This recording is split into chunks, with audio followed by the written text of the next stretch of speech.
তিস্তা নদীর উপরে নির্মিত মাওলানা ভাসানী সেতুর উদ্বোধন আজ।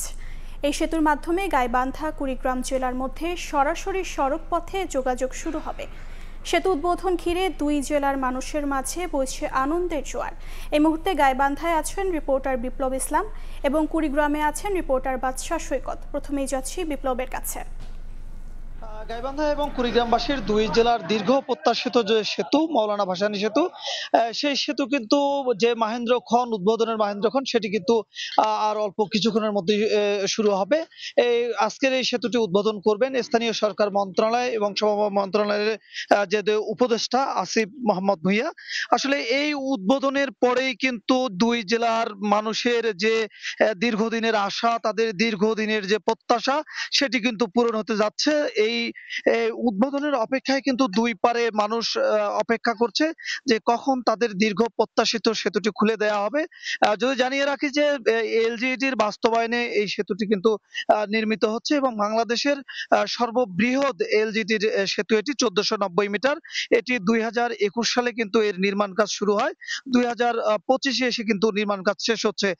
দীর্ঘ 5 বছর নির্মাণ কাজ শেষে আজকেই সেতুটি উদ্বোধন হতে যাচ্ছে। এর আগে কিন্তু দীর্ঘদিন থেকে কুড়িগ্রাম এবং গাইবান্ধার জেলার যে মানুষ তারা কিন্তু দীর্ঘদিন আন্দোলন করে আসছিলেন। তাদের চাওয়া পাওয়া ছিল যে দুই জেলার মধ্যে যাতে একটি সংযোগ সড়ক হয় এবং সংযোগ সেতু হয়, সেই তাদের যে আশা সেটি কিন্তু পূরণ হচ্ছে।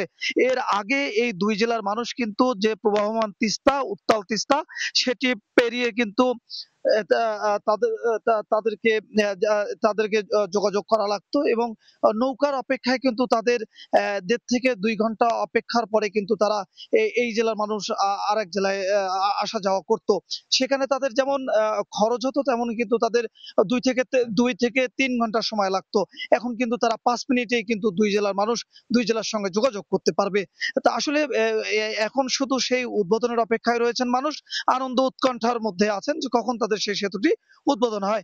আমরা সেতু উদ্বোধনের খবর জানতে যাব কুড়িগ্রামে। সেখানে আছেন আমাদের সহকর্মী বাদশাহ সৈকত।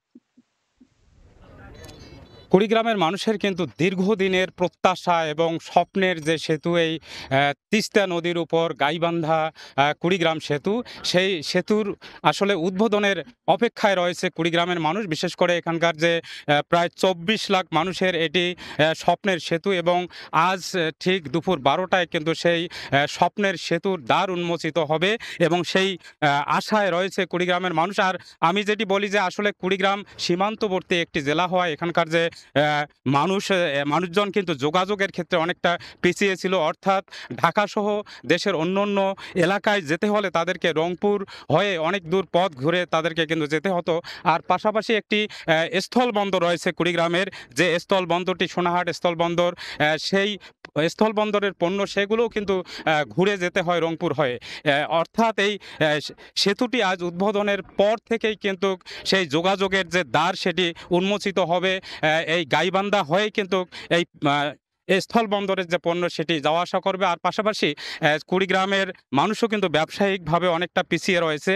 এই সেতু উদ্বোধনের ফলে তারা এই কুড়িগ্রামের যে ব্যবসা বাণিজ্য সেটিরও কিন্তু প্রসার ঘটবে। আর আমরা দেখেছি বেশ কিছুদিন থেকেই আসলে এই সেতুটি উদ্বোধন হওয়ার কথা ছিল এবং তার আগে থেকেই কিন্তু কুড়িগ্রামের মানুষের যে উচ্ছ্বাস, প্রতিদিনেই কিন্তু মানুষজন এখানে এই সেতুর যে কুড়িগ্রাম প্রান্তে সেখানে এসে তারা ঘুরে যান এবং তারা আশা করেন যে এটা আসলে কখন উদ্বোধন হবে। সেই উদ্বোধনের সময়ক্ষণ কিন্তু ঘনিয়ে আসছে, ঠিক 12টায় উদ্বোধন হবে। এবং আমি যদি দেখাই যে এখানে অনেক মানুষ কিন্তু এর মধ্যেই চলে এসেছে এই সেতুর উদ্বোধন যখন হবে এবং সেতুর এই উপর দিয়ে তারা চলাচল করবে, এই রকম একটি প্রত্যাশা নিয়ে কিন্তু এখানে মানুষজন এখানে সকাল থেকেই কিন্তু এসে ভিড় জমাচ্ছেন। এবং আমি দেখেছি যে সেতুর উদ্বোধন উপলক্ষে এখানে সেতুটি পতাকা সহ বিভিন্নভাবে সাজানো হয়েছে। যদিও অপর প্রান্তে যদিও সকল আনুষ্ঠানিকতা, তারপরে এখানে অনেক মানুষজন ভিড় করছে।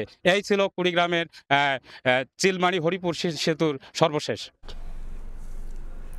এতক্ষণ আমরা মাওলানা ভাসানী সেতুর উদ্বোধনের জন্য সরাসরি যুক্ত ছিলাম কুড়িগ্রামে, এর আগে ছিলাম গাইবান্ধায়।